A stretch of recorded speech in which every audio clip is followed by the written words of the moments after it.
देख रहे हैं आवाज अड्डा। मैं हूं तमन्ना। कश्मीर के उरी में भारतीय सेना के बेस पर घिनौने आतंकवादी हमले के बाद पाकिस्तान के खिलाफ कड़े एक्शन की मांग बढ़ गई है।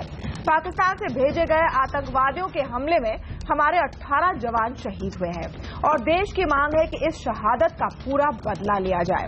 लेकिन अब सवाल है कि जिस मुंह तोड़ जवाब की बात आज सब कर रहे हैं वो आखिर है क्या?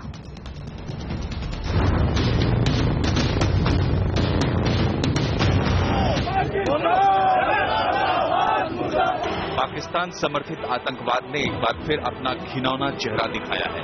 उरी में रविवार को आतंकवादियों ने सेना के हेडक्वार्टर पर हमला बोल दिया। सेना ने जवाबी कार्रवाई में 4 आतंकियों को ढेर कर दिया, लेकिन हमारे 18 जवान भी हमले में शहीद हो गए। हमले के खिलाफ पूरे देश में गुस्से की लहर फैल गई है। पाक अधिकृत कश्मीर में जो आतंकवादी कैंप चल रहे हैं, हिंदुस्तान की आर्मी को घुस करके उन पर सीधा अटैक करना चाहिए। इसका तो जवाब देना पड़ेगा। तो अब ये दिखाने का मौका है। अब बातचीत बहुत हो गई। कश्मीर का इशू सिर्फ कश्मीर का इशू नहीं है, देश का इशू है। कश्मीर पर जो हमला है वो देश पर हमला है। 17 जवानों की शहादत है ये। इसके लिए जिम्मेदार कौन है? उसका जवाब तो देना ही पड़ेगा जनता को। मोदी सरकार के ऊपर पाकिस्तान के खिलाफ कार्रवाई का दबाव है। यही वजह है कि आज दिल्ली में एक के बाद एक बैठकों का सिलसिला चला। पहली बैठक गृह मंत्री राजनाथ सिंह और आला अधिकारियों के बीच हुई। दूसरी बैठक खुद प्रधानमंत्री ने बुलाई, जिसमें गृह मंत्री समेत कई मंत्री और अधिकारी शामिल हुए। तय हुआ कि ठंडे दिमाग से काम करने की जरूरत है। अंतर्राष्ट्रीय स्तर पर पाकिस्तान को अलग थलग किया जाए।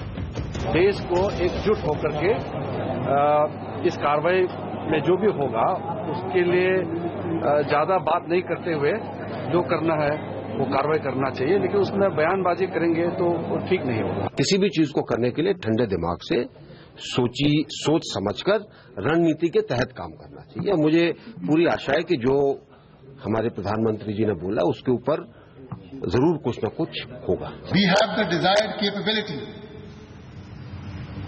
to respond to such blatant acts of aggression and violence in the manner as deemed appropriate by us. We reserve the right to respond to any act of the adversary at the time and place of our own choosing. सरकार ने उरी में हमले पर सियासत नहीं करने की appeal की है, लेकिन विपक्ष जवाबी कार्रवाई में कमजोरी देख रहा है। प्रधानमंत्री जी, हम आपसे एक बात कहना चाहते हैं कि मुल्क का, कौम का इतना भी न मयार गिरे कि सुर्खियां देखते हाथ से अखबार गिरे। नरेंद्र मोदी की लापरवाही से हमारे जवान मारे जा रहे हैं और ये हमारा पार्ट एंड पार्सल हिस्सा है, तो धीरे धीरे हाथ से निकलता नजर आ रहा है। सत्ता में आने के पहले बीजेपी अक्सर पाकिस्तान के खिलाफ कड़ी कार्रवाई की दुहाई देती थी। ऐसे में आज सेना के खिलाफ पिछले 1 दशक में सबसे बड़े अटैक के बाद सरकार पर एक्शन का दबाव बढ़ रहा है। लेकिन हम पूछ रहे हैं कि क्या हमला ही विकल्प है? Bureau report. सीधे चलते हैं हमारे पैनल के पास। बीजेपी के प्रवक्ता नरेंद्र तनेजा आज हमारे साथ जुड़े हैं। कांग्रेस की तरफ से आज बोलेंगे आलोक शर्मा, पूर्व डिप्लोमेट पिनाक चक्रवर्ती हमारे साथ हैं, लेखक रतन शारदा, सामरिक विश्लेषक सुशांत सरीन, रक्षा विशेषज्ञ रिटायर्ड कॉमोडोर जीजे सिंह का भी स्वागत है पैनल में। आज रक्षा विशेषज्ञ RSN सिंह से बातचीत होगी और वरिष्ठ पत्रकार शिवकांत शर्मा हमारे साथ जुड़े हैं। स्वागत है आप सबका। सीधे चलते पिनाक चक्रवर्ती, आज हाई लेवल मीटिंग के बाद ये खबरें आ रही है कि भारत का जो एकदम इमीडिएट प्लान है कि आप दुनिया भर में पाकिस्तान को आइसोलेट करेंगे, अलग थलग करेंगे। लेकिन जो मांग उठ रही है, जो आवाजें उठ रही है वो है एक्शन की, कि तुरंत कुछ एक्शन दिखाइए, क्योंकि जो आपका संयम है उसे कमजोरी के रूप में देखा जा सकता है। हाँ, ये तो अभी फिलहाल इमीडिएट जो रिएक्शन है वो लोगों में नेचुरली एंगर है, पर उसमें ये नहीं हो सकता कि हम संयम को भूल जाएं। हमको तो बहुत सारे कदम उठाने हैं। डिप्लोमेटिक एक कदम है जो, क्योंकि अभी सितंबर में यूनाइटेड नेशंस में ये कहा जा रहा है कि नवाज शरीफ कश्मीर का मुद्दा उठाएंगे और ह्यूमन राइट्स की बात करेंगे, तो उसका जवाब हमारे सुषमा जी देंगे वहां पे। पर ऐसा है कि इतनी जल्दी कुछ कदम उठाना भी मतलब कितना वाजिब होगा, पर्टिकुलरली सितंबर में। तो पर मुझे ये, मेरा कहने का मतलब ये नहीं है कि कोई कदम ना उठाया जाए, पर ऐसा भी नहीं कि अचानक कि हम लोग मतलब कूद पड़े मैदान में, इस तरह की भी बात नहीं हो सकती है, क्योंकि इस तरह से हम लोग काम नहीं करते हैं। तो हमें तो कई मल्टी प्रोंग्ड एफर्ट करने पड़ेंगे और मैदानी स्तर पे एलओसी के जो सिचुएशन है उसमें लोकल एक्शन या कुछ जो भी है वो उसको शायद ध्यान रखा जाएगा अपने मेन्यू ऑफ ऑप्शंस में। तो कई ऑप्शंस होंगी। नहीं, मेन्यू ऑफ ऑप्शंस आप बात कर रहे हैं पिनाक जी, आप कह रहे हैं कि हम ऐसा नहीं करते कि हम मैदान में कूद पड़ते हैं, लेकिन सुशांत सरीन इस समय वही तो मांग है कि जैसा हम हमेशा करते इस बार ना करें, क्योंकि जो पहले करते थे उससे कुछ फायदा हुआ नहीं है।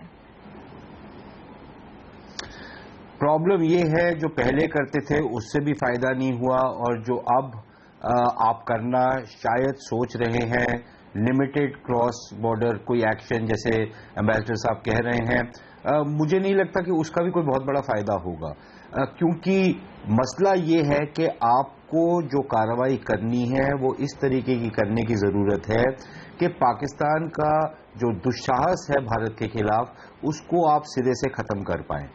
अब ये मैं मानता हूं बात कि वो कोई एक ऐसे हमले से ये बात नहीं होगी आपकी तरफ से, लेकिन आपको एक सीरीज ऑफ स्टेप्स उठाने पड़ेंगे। उसमें ऑफ कोर्स मिलिट्री ऑप्शन जरूर है, लेकिन और बड़ा कुछ करना पड़ेगा।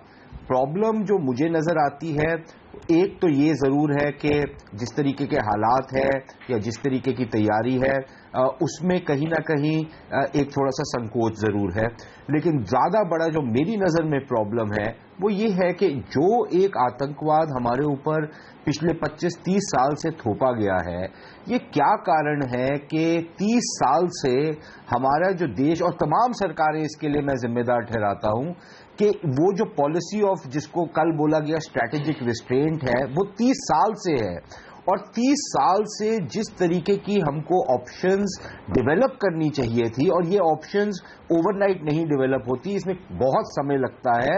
आप आज की डेट में कोई रक्षा सौदा तय करते हैं तो उसको पूरा होते होते लगभग 8 से 10 साल लग जाते हैं। तो हमारे में क्या कीड़ा है हमारे दिमाग के अंदर कि हमने 30 साल से वो ऑप्शंस नहीं तैयार की। और अगर हम वो ऑप्शंस तैयार भी कर लेते हैं तो कोई एक ऐसा प्रधानमंत्री आता है जो अपने आप को बहुत विजनरी समझता है, वो कहता है कि नहीं, जैसे मोरारजी देसाई ने किया था कि जी इंटेलिजेंस या स्पाइंग करना बड़ा इमोरल काम है, आप बंद कर दीजिए। और लोग थे जिन्होंने कहा कि नहीं, आप जिन्हें आपने क्षमता बनाई है वो बंद कर दीजिए। एक ये प्रॉब्लम है। और दूसरी प्रॉब्लम नहीं तमन्ना, दूसरी जो बहुत बड़ी प्रॉब्लम मुझे नजर आती है वो ये है कि हर जो नई सरकार आती है भारत में वो ये समझती है कि वो कुछ ऐसा कर पाएगी पाकिस्तान के साथ जो पिछली सरकारें नहीं कर पाई, और फिर मुंह की खानी पड़ती है सब सरकारों को। और वो पॉलिसी जो है हमारी कभी भी ऐसी नहीं होती कि कंसिस्टेंसी आप जो कह रहे हैं वो सही है, लेकिन आप बेसिकली ये कह रहे हैं कि कुछ नहीं हो सकता और कुछ तो करना पड़ेगा। नहीं, मैं ये नहीं कह रहा, मैं ये कह रहा हूं कि आपके पास कुछ तो आप इमीडिएटली कर सकते हैं, कुछ आपको 2 से 5 साल लगेंगे और कुछ चीजें 10 साल लगेंगी। पूछते हैं क्या कर सकते हैं। देखिए तनेजा जी, एक बात तो है कि सरकार ने रिस्ट्रेंट दिखाया है, मैच्योरिटी दिखाई है। कई सारे ऐसे बयान आए कि एक दांत के बदले पूरा जौ हम ले लेंगे और उस तरह के बयान आए हैं, लेकिन जो निकल कर आ रहा है हाई लेवल मीटिंग के बाद सूत्रों के मुताबिक कि हम अपने पूरे डिसीजंस को कैलिब्रेट करेंगे।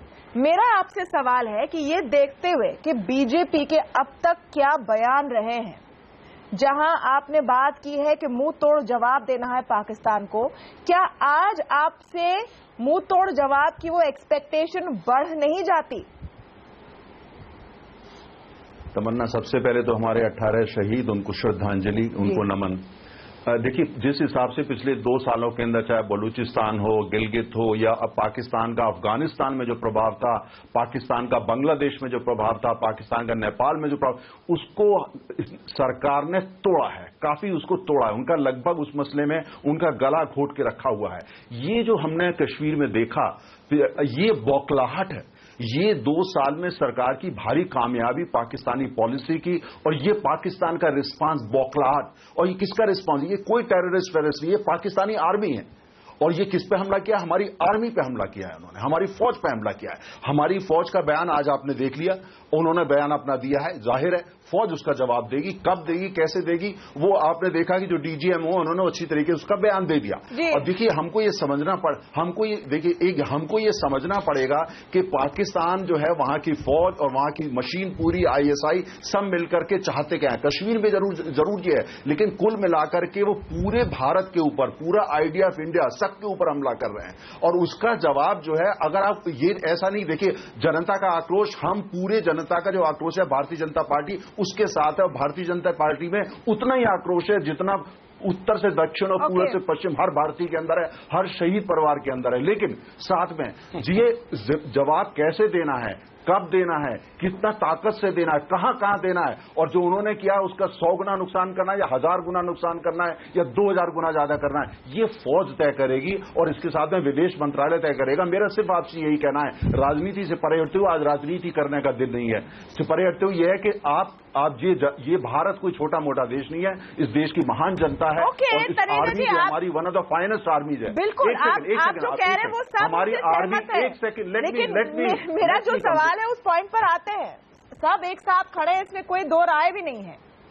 सवाल ये है, सेंटेंस तो कंप्लीट करने दिया कदा जी, आप काफी मैंने आपको काटा नहीं था, आप काफी अपना पॉइंट रख चुके हैं। लेकिन जो मेरा मूल सवाल है आपसे तनेजा जी, और उसके बाद में जाऊंगी आलोक शर्मा पे। आप कह रहे हैं सही कि राजनीति नहीं करनी चाहिए उस पर, लेकिन ये सवाल पूछना जरूरी है कि आज जब देश मुंह तोड़ जवाब मांग रहा है तो उसको कैसे परिभाषित कर रहे हैं हम दुनिया में, या यूएन असेंबली में जाकर कहना कि देखिए पाकिस्तान ऐसा है, क्या वो सबसे पहला स्टेप नजर आ रहा है? देखिए डीजीएमओ ने ये अनप्रेसिडेंटेड इस तरह का बयान डीजीएमओ की तरफ से आया, और बयान को थोड़ा गौर फरमाइए। जो फॉरेन मिनिस्ट्री ने, डिप्लोमेट्स ने, सेक्रेटरी वहां पे जाके जो यूएन जनरल असेंबली में वो अपना काम करेंगे। इस तरह का दुश्मन जब हमला करता है तो जवाब आप एक तीर नहीं चलाते हैं, आपको 100 तरफ से तीर चलाने होते हैं। और वो 100 जो निशाने वो कहां लगाए जाएंगे, टेलीविजन पे आकर के कोई भाजपा का प्रवक्ता या सरकार का प्रवक्ता इसके बारे में चर्चा नहीं करेगा। आप थोड़ा, बस मैं ये कहूंगा, इंतजार करिए। और भारत के लोगों का जो आक्रोश है, उनका जो आक्रोश है, उसकी सरकार ने पूरा संज्ञान लिया है और उनको डिसअपॉइंट नहीं किया जाएगा। ओके, आलोक शर्मा जी, ये समय है सारी पार्टियों का साथ आने का, क्या वो रोल निभा रही है विपक्ष पार्टियां? देखिए, मैं समझता हूं, मैं कांग्रेस का प्रवक्ता हूं, और कांग्रेस पार्टी ने जितने भी जम्मू कश्मीर और पाकिस्तान पर बयान दिए हैं वो सभी मैच्योर्ड बयान दिए हैं। जिस तरह से भी केंद्र सरकार आगे बढ़ना चाहती है, जिस तरह की अपनी बयानबाजी करते रहे हैं, अगर अपनी बयानबाजी पर वो अमल करना चाहें तो हम उनकी बयानबाजी के ऊपर साथ खड़े हुए हैं। लेकिन ये कहना केवल मुंह तोड़ जवाब देंगे, ईंट का जवाब पत्थर से देंगे, निंदा करेंगे, कड़ी निंदा करेंगे, और उसके बाद पठानकोट होगा, फिर गुरदासपुर होगा, फिर तमाम चीजें होंगी, फिर आईएसआई के लोग यहां पर आकर जिस तरह से जांच करेंगे हमारे ही एयरबेस की, तो विपक्ष के नाते सवाल उठाना भी जरूरी है। जहां तक बात विपक्ष की है, विपक्ष आज कोई भी सवाल पूछेगा तो बीजेपी कहेगी राजनीति कर रहे हैं। हम राजनीति नहीं करना चाहते। अगर मोदी साहब, उनकी सरकार, केंद्र की सरकार जो भी कदम उठाना चाहती है, हम उनके साथ हैं, उस शहादत को हम नमन करते हैं। लेकिन प्रॉब्लम यह है कि 15 अप्रैल 2014 का जो मोदी साहब का बयान था के साथ जो भी कुछ हो रहा है, वो मां बेटी की दिल्ली में बैठी सरकार कर रही है। इसका मतलब या तो उस समय वो लफाजी थी या आज मोदी साहब कमजोर हो गए हैं। इन दो में से कोई एक बात है। उस समय तो तमाम तरह की बातें आई थी कि पाक को उन्हीं की भाषा में जवाब देना चाहिए। लेकिन आज सुशांत सरीन साहब जो जिस संस्था से जुड़े हुए हैं, वो सब जानते हैं, उसको भी आप देखिए उन्होंने क्या कहा है। देश देख रहा है, बहुत दुर्भाग्यपूर्ण। आज के दिन दुर्भाग्यपूर्ण तो यह है कि 18 जवान मारे गए और अभी तक आप कहिए, आज के दिन कोई बात नहीं कर रहे हैं। जनता देख रही है। आपने नहीं कहा था कि एक के बदले 10 सर आएंगे, हमारे बयान नहीं है। आप कहिए, देश देख रहा है, देश देख रहा है, आपको देख रही है। करिए, आप लोग के बहुत दुर्भाग्यपूर्ण है। तमन्ना जी इनको बीच में रोकिए। ओके, या तो इनको बीच में रोकिए। आप बात पूरी तमन्ना जी इनको बीच में रोकिए, पूरा जवाब देंगे। लव लेटर का बयान नहीं, लव लेटर का बयान मेरा नहीं है। मैं वही कह रहा हूँ, लव लेटर का बयान हमारा नहीं है, एक के बदले 10 सर लाएंगे हमारा नहीं है। आज 10 की जगह इन्होंने 1000 गुना 100 गुना की बात कर दी है। आलोक शर्मा जी, मेरे एक सवाल का जवाब दीजिए, मेरे एक सवाल का जवाब दीजिए और फिर तनेजा जी आपका जवाब दें। आज जो सवाल कांग्रेस पार्टी उठा रही है, एक विपक्ष पार्टी के नाते ये सवाल समझ में आते हैं, शायद अगर बीजेपी होती विपक्ष में तो वो भी उठाती, लेकिन प्रॉब्लम ये है कि आप सवाल उठाने के साथ कोई क्लियर डायरेक्शन या सोल्यूशन नहीं दे रहे हैं। जो भारत के लोग देख रहे हैं और शायद हमारे एक्सपर्ट्स इससे अग्री करेंगे कि जो भी पार्टी जब पावर में आती है तो आपको फिर सरकार चलाना है, देश चलाना है और पूरे नियम बदल जाते हैं। रेटोरिक और असलियत में ये फर्क है सर। आलोक शर्मा जी, क्या बात बोल रहे हैं कि जिस तरह से आज की युद्ध कर नहीं, रेटोरिक तो बीजेपी का, रेटोरिक पूरा बीजेपी का है। ये जितने सेंटेंसेस हैं हमारे नहीं है। मोदी साहब ने कहा 24 घंटे में आते ही जम्मू कश्मीर की प्रॉब्लम को सॉल्व कर देंगे। अमित शाह जी ने कहा कोई आतंकवादी हिम्मत नहीं करेगा इधर आने की। तो क्या हम सवाल भी नहीं पूछे इनसे कि भाई आप हो क्या रहा है 2.5 साल से? शाल साड़ी आम की डिप्लोमेसी थी, तब पीठ थपथपा रहे थे। उफा में हुआ तो बड़े बड़े प्रवक्ता इनके वहां पर भी बोलते नहीं, थम नहीं रहे थे। आज जो हालात हो रही है, 1000 से ज्यादा बार सीज फायर का वायलेशन हो गया, उसके बाद भी आप कह रहे हैं कि हम तो जो कर रहे हैं वो हम हमारी कामयाबी से पाकिस्तान। एक मिनट मैडम, एक मिनट, हमारी कामयाबी की वजह से, अरे भाई जम्मू कश्मीर संभल नहीं रहा, आप कह रहे बांग्लादेश ठीक कर दिया हमने, नेपाल ठीक कर दिया हमने। आप लोग किस तरह की सरकार चला रहे हैं? अभी भी आप अपनी पीठ थपथपाना चाहते हैं।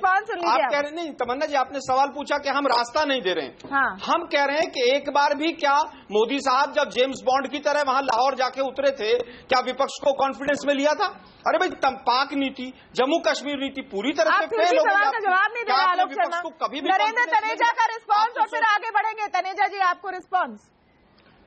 तमन्ना देखिए, शहीदों की चिताएं अभी नहीं जली और इनको देखिए ये आकर के राजनीति कर लेंगे। देशवासियों, दर्शकों, आप फैसला करो, मैं इनको जवाब नहीं दूंगा। अरे भाई हम राजनीति नहीं कर रहे हैं, मैंने शुरू में ही कहा।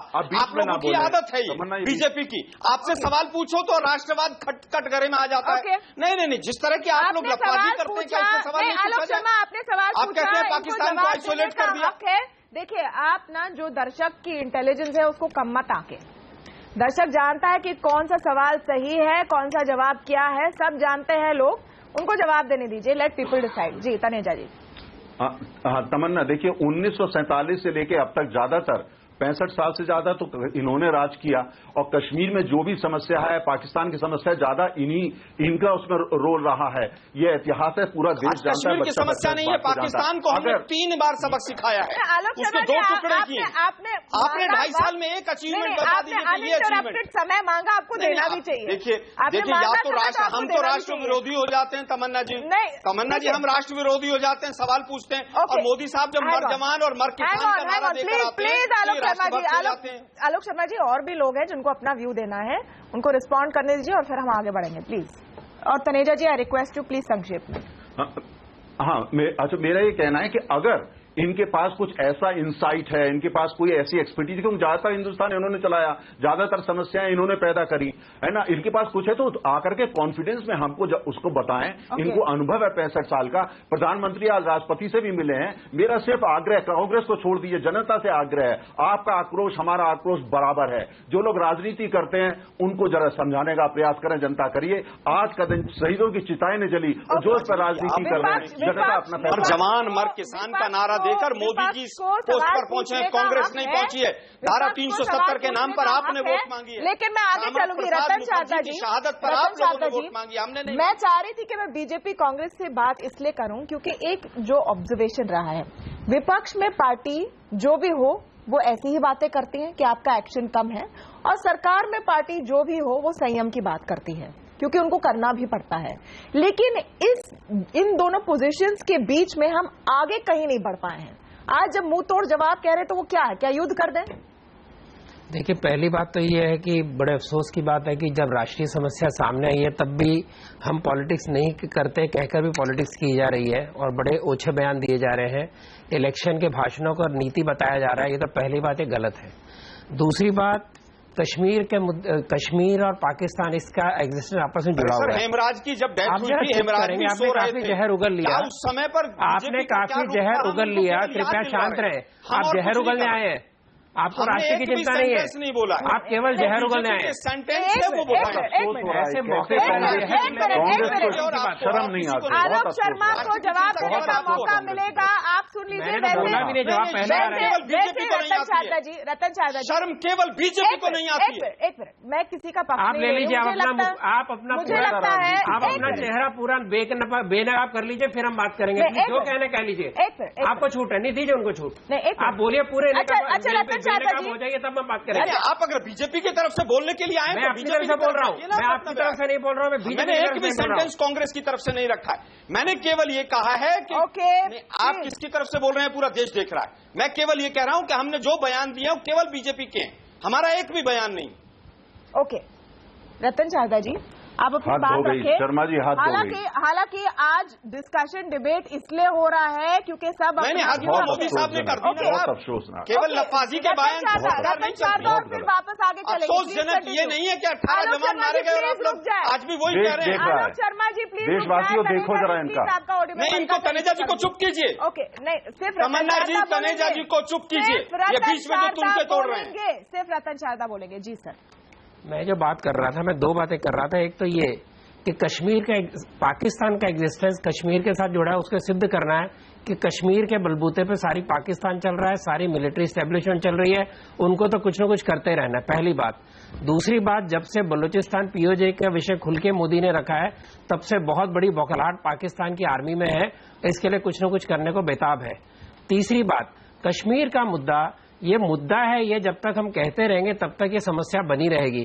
जब 1947 में विलय हो गया, विलय अनकंडीशनली हो गया, तो बड़े अफसोस की बात है कि so called liberal, so called opposition बार बार इस मुद्दे को समस्या बताती है। समस्या इंटरनल है, समस्या विलय की नहीं है। जब तक हम इसको समस्या मानेंगे, इंटरनेशनलाइज हमने 1948 में कर दिया नेहरू जी ने, उसको उस समस्या को भुगतना है, उससे बाहर आना है। उससे बाहर आने का एक ही तरीका है, आज की बात कर रहा हूँ, अगर उस मुद्दे को हटाना है तो हमको पीओजे के और जम्मू कश्मीर सबको एक साथ विषय रखना पड़ेगा। उसके लिए हर तरह की तैयारी करनी पड़ेगी।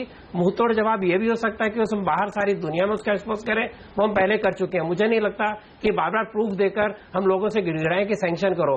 हमें पहले सैंक्शन करना पड़ेगा, हमें पहले मोस्ट फेवर्ड नेशन की उनसे वो जो हमने उनको देके रखा वापिस लेना पड़ेगा, हमें वहां पर इंटरनल डिस्टर्बेंस को सहयोग देना पड़ेगा, हमें वहां पर जो भी पेनिटिव एक्शन लेने अलग अलग तरीके से लेने होंगे, लेकिन वो टीवी डिबेट का विषय नहीं हो सकता। ये बात पक्की है कि ये कदम उठाए जाएंगे और एज कॉमन सिटीजन हमें जो भी कदम उठाए उसका साथ देना होगा। लेकिन पेशेंस जो है वो निश्चित रूप से कम हो गया है। हम ये नहीं कह सकते कि अगली बार देखेंगे, इसी बार देखना पड़ेगा। ओके, इसी बार देखना पड़ेगा, लेकिन एग्जैक्टली क्या देखना पड़ेगा? रतन शारदा सही कह रहे हैं कि टीवी डिबेट में सारे, मैंने 2-3 बातें बताई। भारत सरकार का रास्ता है, आइसोलेशन का रास्ता है, और कुछ मिलिट्री का एक्शन लेने का रास्ता है। और वहां जो भी आज पाकिस्तान है, पंजाब का एक पाकिस्तान छोड़ा, बाकी सारे लोग उस सत्ता से दुखी हैं, उन सबको सहयोग हमें देना चाहिए। इतने साल चुप रहे, लेकिन पड़ोसी का धर्म निभाया, अब उसकी दवा पाकिस्तान को हमें पिलानी होगी। ओके, लेकिन कॉमोडोर जीजे सिंह, यही तो पाकिस्तान चाहता है, यही तो पाकिस्तान चाहता है। ये स्ट्राइक, ये अटैक क्यों हो रहे हैं? ताकि इंडिया प्रवोक हो और कुछ ऐसा एक्शन ले जिस पर पूरी दुनिया का फोकस रहे। तमन्ना जी, मैं सबसे पहले ये कहना चाहता हूं कि आज हमारे देश की 1.2 बिलियन लोग जो हैं वो गुस्से में हैं। हमारी जो इंडियन आर्मी है, फौज है, वो गुस्से में है। वो क्यों गुस्से में है? क्योंकि पाकिस्तान ने ये हमला किया, ये कुछ अलग तरीके से देखा जा रहा है। ये हमला हमारी आन बान और शान के ऊपर किया है जी। हमारा हर देश का जो नागरिक है वो आर्मी के ऊपर बहुत मान करता है, उसका बहुत, जिसे कहते हैं कि उसको बहुत इज्जत करता है। आज जब पाकिस्तान की टेररिस्ट ने हमारे इतने 19-20 जो जवान थे उनके ऊपर हमला करके जो शहादत दे गए, जब ये बात हुई है तो ये उन्होंने कोशिश किया कि हमारा जो मनोबल है, हमारी विल जो है, जो हमारी स्पिरिट है, उसको तोड़ा जाए। ये सबसे बड़ी बात हुई है।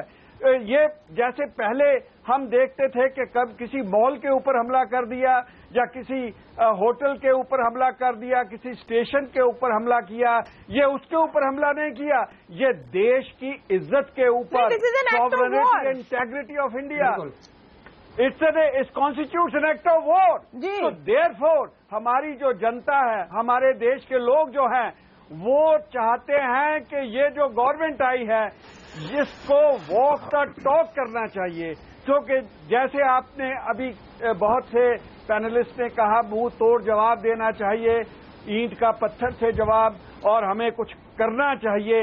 अभी हमारे लोग उसको देखना चाहते हैं कि हम क्या वॉक टू टॉक करते हैं, क्योंकि बातों से अभी हम उसी मामले में देखिए, जब कोई आप कोई चीज अलग तरीके से करना चाहते हैं तो आपकी सोच अलग होनी चाहिए, आपका बोलबानी अलग होना चाहिए, आपका जो व्यवहार अलग होना चाहिए। मगर हम तो उसी सर्कल में चल गए कि एविडेंस को इकट्ठा करो और तो एविडेंस को डीजीएम के साथ दे रहे। ओके, ये तो पहली वाली जो गलतियां की है वही कर रहे हैं हम। और मुझे ये डर है कि जैसे 26/11 का कांड हुआ, पठानकोट का कांड हुआ, ये कहीं उसी रास्ते के ऊपर न चला जाए, क्योंकि हमारे देश के लोग चाहते हैं कि कोई विजिबल एक्शन जिसे कहते हैं। लेकिन वो विजिबल एक्शन क्या है? और मैं चाहूंगी तनेजा जी इसका जवाब दें, क्योंकि कॉमोडोर जीजे सिंह मुझे आने देंगे डिबेट में, मैं आ रही हूँ आपको, मुझे आने देंगे डिबेट में, मैं will you allow me to come into this debate? Of course sir. No, or if you want me to leave, I can leave also. No, not at all, RSN Singh ji. अच्छा ठीक है, तनेजा जी प्लीज RSN सिंह जी को respond करने दीजिए, फिर मैं You are making the whole issue political. नहीं, क्योंकि इसलिए RSN सिंह जी आप नाराज मत होइए, लेकिन मैं क्यों तनेजा जी को बोल रही हूँ काउंटर करने, क्योंकि कॉमोडोर जीजे सिंह कह रहे हैं कि इस गवर्नमेंट से उम्मीद थी, वो सरकार के प्रतिनिधि बैठे हैं, लेकिन आप पहले बोलिए सर RSN सिंह। नहीं, मैं कह रहा हूं कि हैज अ डिसीजन, क्या निर्णय लिया जा चुका है कि क्या करना है क्या नहीं करना है? अगर निर्णय लिया जा चुका है तो मुझे भी बता दे। वाई ये क्या हमारी प्रवृत्ति हो गई है कि हम सबको रन डाउन करने शुरू कर देते हैं? आप डीजीएमओ के बयान को भी अब रन डाउन कर दीजिए। ये कहां का ये है? देखिए, एक हमला हुआ है और ये हमला जो है, मैं आपको बताता हूं कि ये एक हमारा समझौता था कि लाइन ऑफ कंट्रोल का सैंक्टिटी मेंटेन करने के लिए दोनों सेनाएं वहां पे, ये था कि हम सैंक्टिटी मेंटेन करेंगे, लेकिन जो पीछे के इलाके हैं वहां पर जहां पे गांव है, शहर है, उरी शहर है, बाकी और भी शहर है, मैं खुद सर्च कुछ कर चुका हूं उस एरिया में, उसको हम टारगेट नहीं करेंगे। अभी क्या है कि इस हमले के द्वारा जो इन्होंने जो किया है, it has been clearly said and I totally agree that it constitutes an act of war. और कोई भी आदमी, कोई भी विश्लेषक अगर इसको दहशतगर्दी का दर्जा देता है, he is doing a great disservice to this country.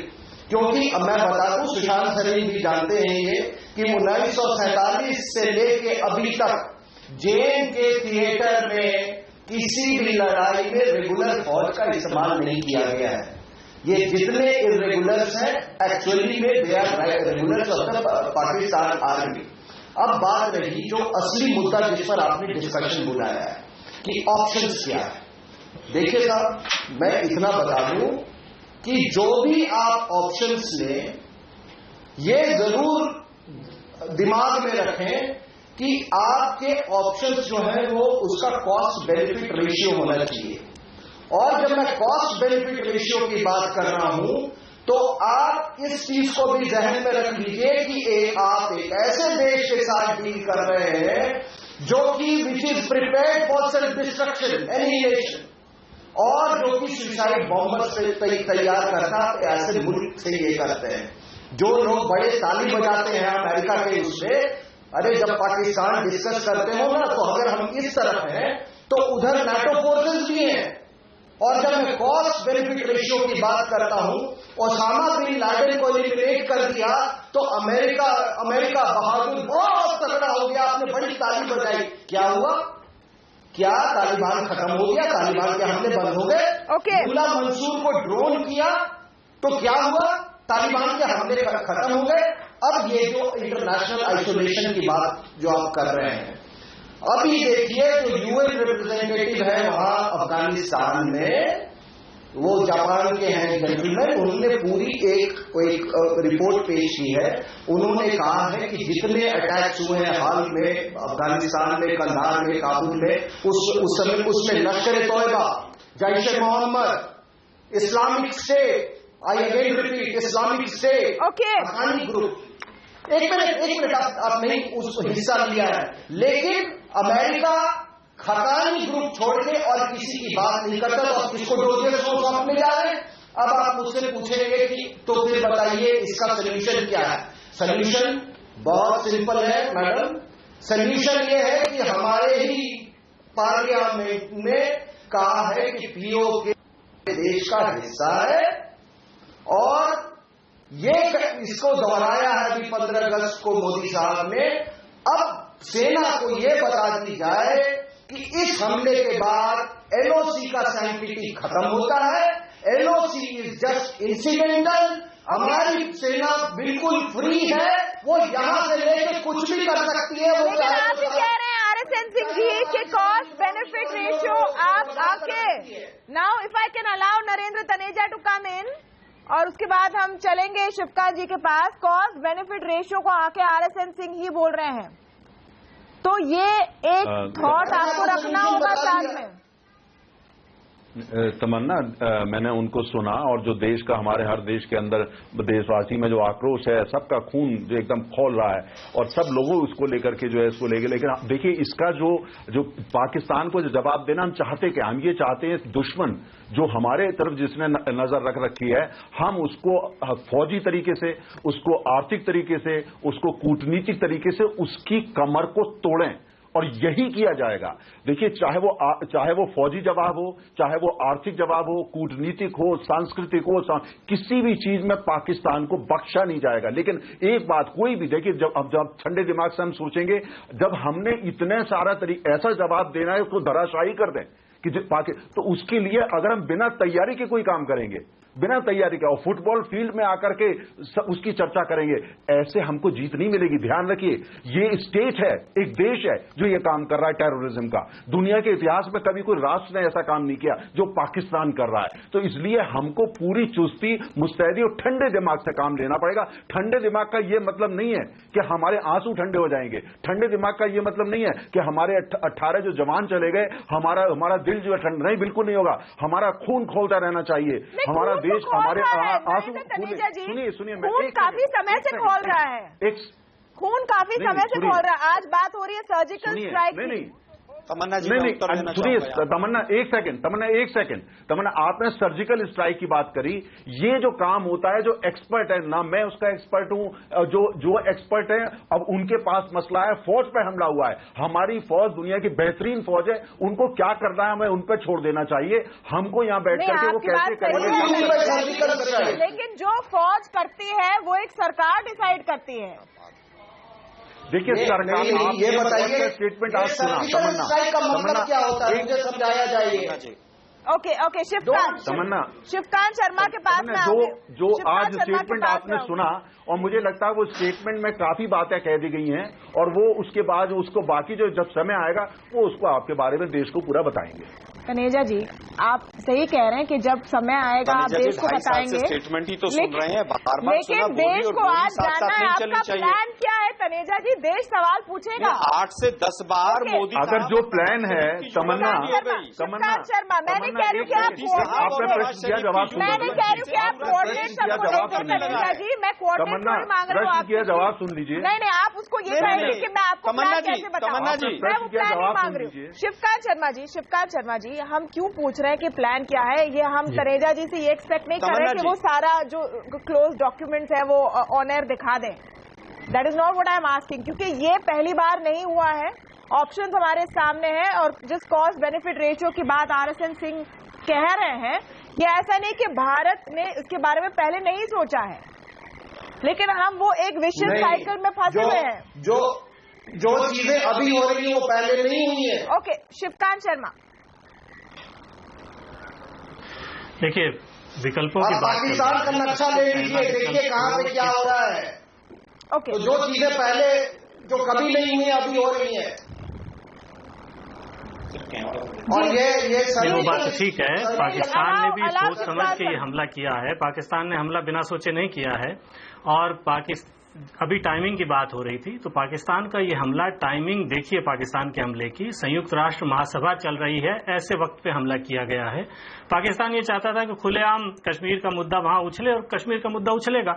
दुर्भाग्य की बात यह है कि पहला ऑप्शन, पहला विकल्प हमारे सामने ये था कि इस मौके का फायदा उठा करके स्वयं प्रधानमंत्री वहां होते, पुरजोर तरीके से इस बात को रखते। पाकिस्तान, ठीक है, पाकिस्तान बदनाम है पहले से आतंकवाद को लेकर के, लेकिन एक प्रधानमंत्री का बोलना और एक विदेश मंत्री का बोलना, बड़ा दोनों में अंतर है।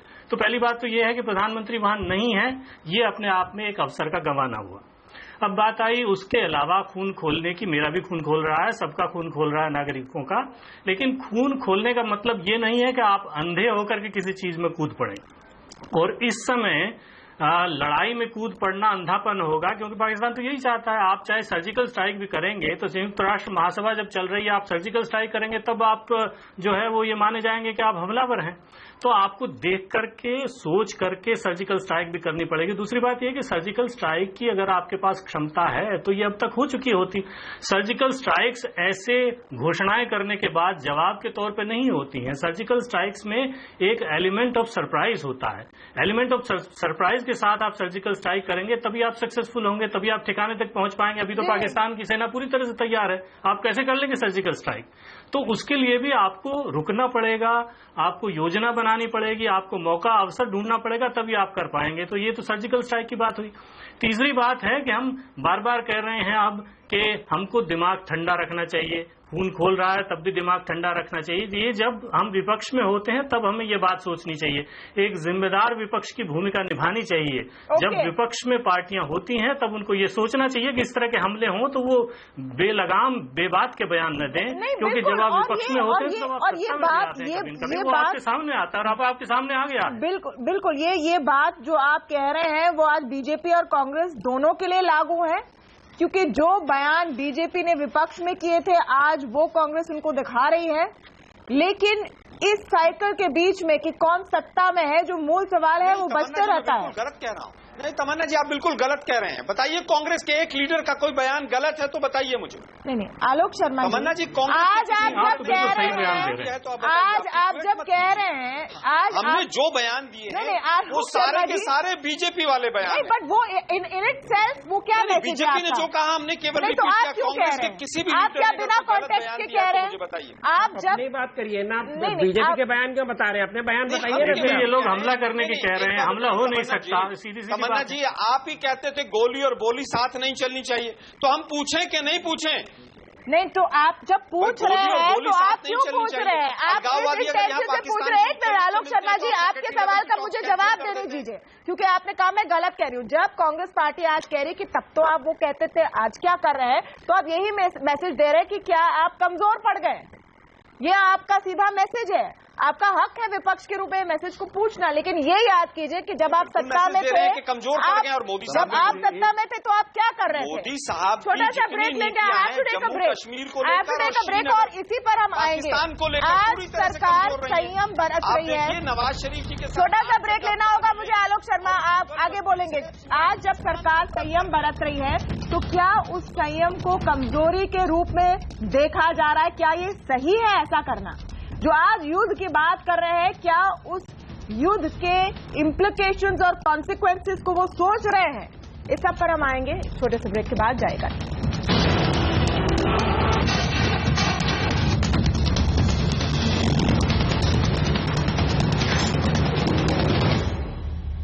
आज सवाल पूछ रहे हैं सब कि क्या मुंह तोड़ जवाब भारत पाकिस्तान को देगा? उरी में जो अटैक हुआ है, हमारे आर्मी बेस पर अटैक हुआ है, उसे एक एक्ट ऑफ वॉर के रूप में देखा जा रहा है। हमारा क्या जवाब होगा?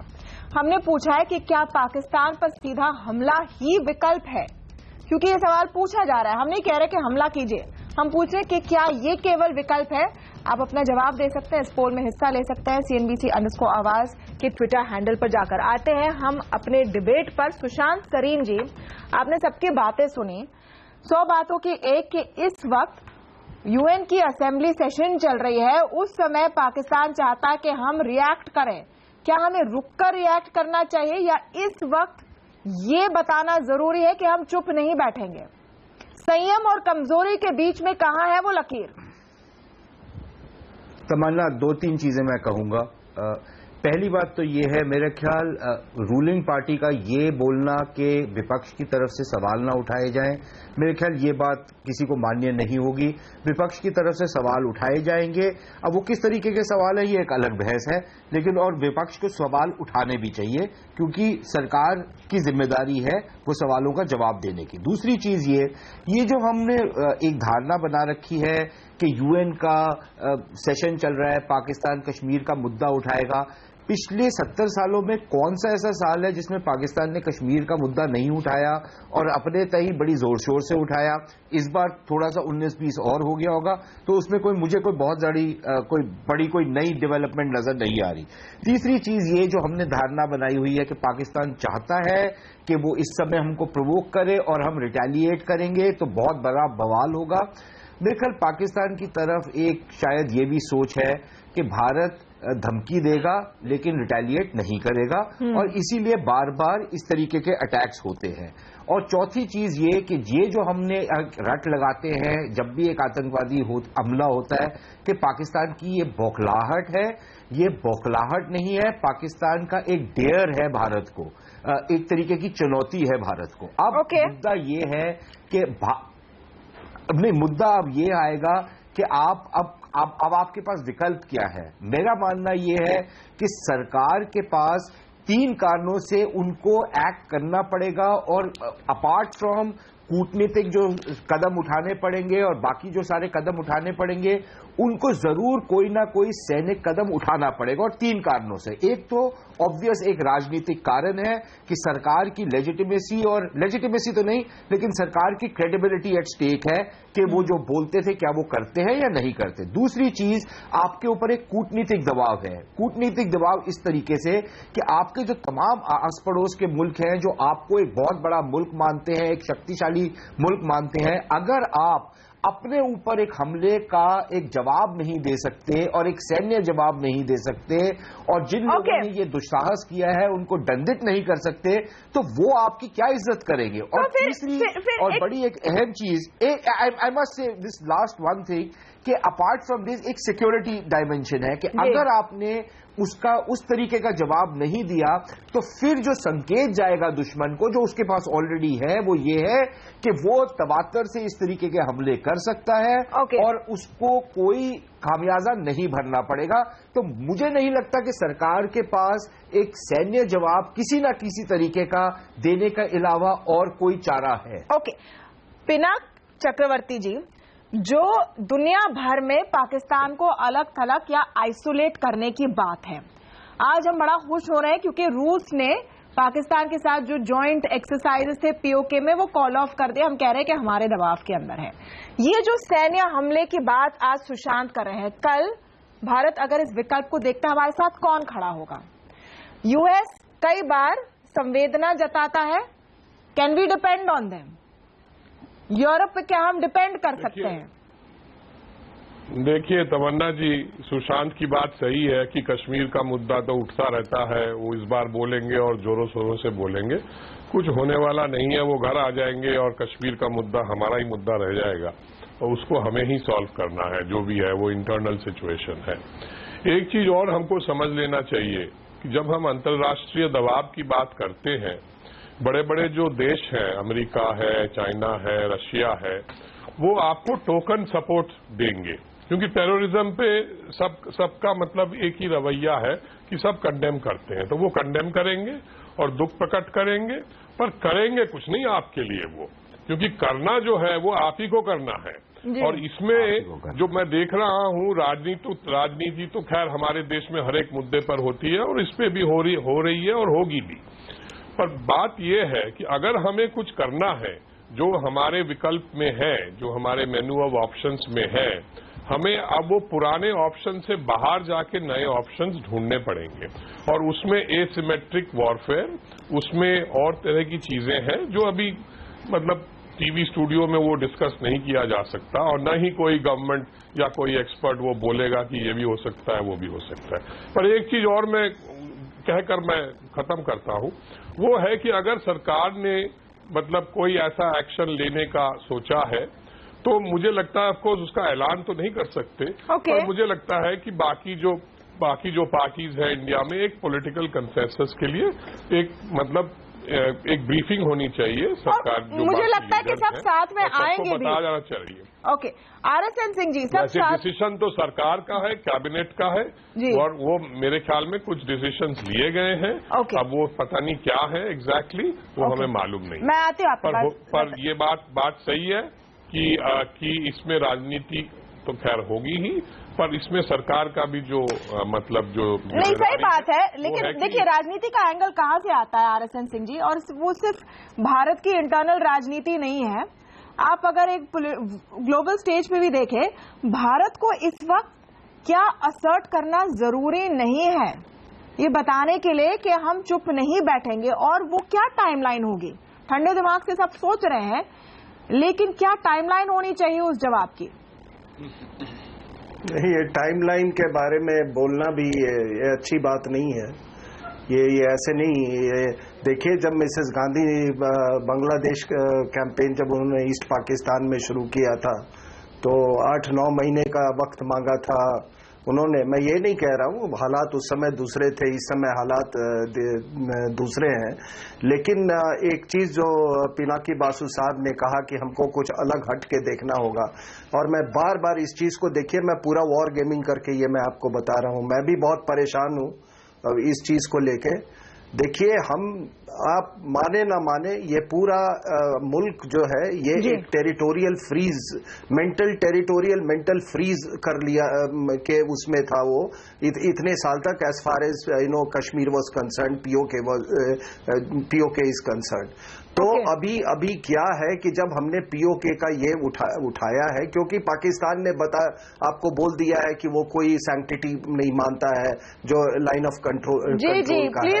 आप मैं एक मिनट, आप सभी को इतना पॉलिटिकल गेस्ट को इतना टाइम देती है, थोड़ा सुन लीजिए। उतना ज्ञान नहीं है, लेकिन फिर भी कुछ मैं बता सकता हूँ आपको। नहीं, आपके पास सबसे ज्यादा ज्ञान है सर, लेकिन मेरे पास समय कम है, इसलिए मैं रिक्वेस्ट कर रही हूँ प्लीज। लेकिन मैं इसी विकल्प पे पहुंचा हूं कि आप जब पीओके को आप हुक्म दे दो फौज को कि जो एलओसी है वो इंसिडेंटल है, आप जहां मर्जी, जहां तक आपकी कैपेबिलिटी ले जाती है आप वो कर लो, धीरे धीरे कर लो, over a period of time कर लो। और ये China Pakistan economic corridor, for God sake let it not pass through the Indian territory. बात खत्म। आप देखिए किस तरीके से पूरा जो अंतर्राष्ट्रीय परिप्रेक्ष्य जो है वो बदल जाता है। पीओके पर टारगेट होना चाहिए, RSN सिंह कह रहे हैं। अरे मैडम, टारगेट नहीं, वो पीओके आपका है madam ji. PoK is yours. हमारे टेरिटोरियल मेंटल, हमारे पीओके पर फोकस रखें। मेरा सवाल है कि उसके कॉन्सिक्वेंसेस की क्या तैयारी होनी चाहिए, कॉमोडोर जीजे सिंह। अब लो, आप एक तरफ कह रहे हो कि पूरा देश गुस्से में है और फिर आप कॉन्सिक्वेंसेस की बात करते हो। ओके, तो if the anger is not fake, for God's sake, let's not talk of consequences. Let's not talk of consequences. एक तरफ आप कह रहे हैं कि पूरा मुल्क गुस्से में है, तो अगर गुस्सा वाजिब है तो फिर ये लोगों को रिस्पॉन्ड करने दीजिए। मेरे पास 2 मिनट बचे। RSN Singh ji, commodore GJ Singh और फिर Ratan Shah. I have no time, please. हाँ जी, मैं आपका सवाल क्या, दोबारा बोलिए। कि क्या हमारा विकल्प होना चाहिए? RSN सिंह की बात को आगे लेते हुए वो कह रहे हैं कि अगर गुस्सा असली है तो आप कॉन्सिक्वेंस के बारे में मत सोचिए। देखिए, ये ऐसी बात है कि अभी अगर हम कॉन्सिक्वेंसेस के बारे सोचते रहेंगे वो एक अलग चीज हो जाएगी। हमें अभी ये सीखना पड़ेगा, क्योंकि मेरा मानना यह है कि हमारा जो मानसिक अवस्था है वो एक तरीके से बनी हुई है कि जो पहले सोच थी वो ही चलेगी। हमें नए तरीके से सोचना पड़ेगा, और ये जो कॉन्सिक्वेंसेस है इसके ऊपर ज्यादा ध्यान नहीं देना पड़ेगा, क्योंकि हमें we have to learn how to cope up with the fallout. जो आप बात कर रही हैं वो ये है कि अगर हम कोई अटैक करते हैं पाकिस्तान के ऊपर, सर्जिकल जंग कोई भी, तो उसकी फॉल आउट होगी। उसकी फॉल आउट को हमें अभी संभालना सीखना पड़ेगा, नहीं तो वैसे ही बात चलती जाएगी। इसका क्या मतलब है कि फॉलोआउट को आप संभालनी पड़ेगी? Tamanna, this is the reason, Tamanna, this is the reason it is said war is too serious a business to be left to generals. I agree, क्योंकि आज अगर लोग कह रहे हैं कि आप कॉन्सिक्वेंस के बारे में सोचिए मत, आई डोंट नो रतन चाहता क्या है आपका व्यू? 2 मुद्दे कहूंगा। पहली बात यह है कि गवर्नमेंट का हम उस मतलब से नहीं कह रहे हैं, इस गवर्नमेंट हम उस मतलब हमने कॉस्ट बेनिफिट रेशियो की बात की थी शुरुआत में। अच्छा, सीधे बात करते हैं ना, न्यूक्लियर आर्म कंट्री ये मत बोलिए कि और लड़ाई भी हो जाएगी तो क्या होगा। रतन चाहता जी, आप वेरी लिटिल टाइम। 2-3 मुद्दे रखूंगा, केवल छोटे छोटे। पहली बात, इस गवर्नमेंट की मंशा में तब से पता है कि जब बॉर्डर शेलिंग पाकिस्तान करता था हम चुप रहते थे। बॉर्डर शेलिंग पाकिस्तान एक गोली चलाता है, हम 10 चलाते हैं। हमारा एक आहत होता है, उनके 10 आहत होते हैं और काफी समय से बॉर्डर के ऊपर शांति है। दूसरी बात, कोई भी देश अपनी संप्रभुता को लेकर किसी प्रकार के इंटरनेशनल गोलियां चलती थी बात पूरी कर लो सर, मैं ये कह रहा हूँ कोई भी देश, कोई स्टैंडिंग ऑर्डर चेंज नहीं हुए, आप गलत बयानी करते हैं। आप लोग कोई भी देश अपनी सॉवरेनिटी के लेकर इंटरनेशनल ओपिनियन की बात नहीं करता। आपको तो कूटनीति आती नहीं सर। लेकिन मैं ये कह रहा हूँ कि इंटरनेशनल लेवल पे कोई भी देश अपनी टेरिटोरियल इंटीग्रिटी के लिए कोई भी इंटरनेशनल ओपिनियन की परवाह नहीं करता, हमें भी नहीं करनी चाहिए। यूएनओ क्या कहेगा, ना कभी चाइना फिक्र करता है, ना ईरान फिक्र करता है, ना सऊदी अरेबिया करता है। हम भी नहीं करेंगे। मैं अंत करूं शिवकांत शर्मा से, बड़ा रन आउट ऑफ टाइम। पोल मैं दिखाती हूँ। अच्छा, लोग भी कह रहे थे, 73% लोग भी कह रहे कि युद्ध ही विकल्प है। हमारे कई पैनलिस्ट ने कहा कि आप कॉन्सिक्वेंस के बारे में मत सोचिए, लेकिन इस गुस्से के बीच में भी क्या हम वाकई कॉन्सिक्वेंस के बारे में ना सोचें? ये एक बड़ा सवाल है जो हम सबको सोचना है। शुक्र है कि सरकार इसके बारे में सोच रही है, फिलहाल संयम बरती हुई है और वो सोच रही कि हमारा जो ईंट का जवाब पत्थर से होगा, उसके बाद क्या आएगा सामने, लॉन्ग टर्म क्या बेनिफिट होगा भारत को, क्योंकि खोने के लिए हमारे पास ज्यादा है, पाकिस्तान एक फेल्ड स्टेट के पास शायद कम है। बहुत बहुत शुक्रिया आप सबका आज हमारे साथ आवाज अड्डा में जुड़ने के लिए। नमस्कार।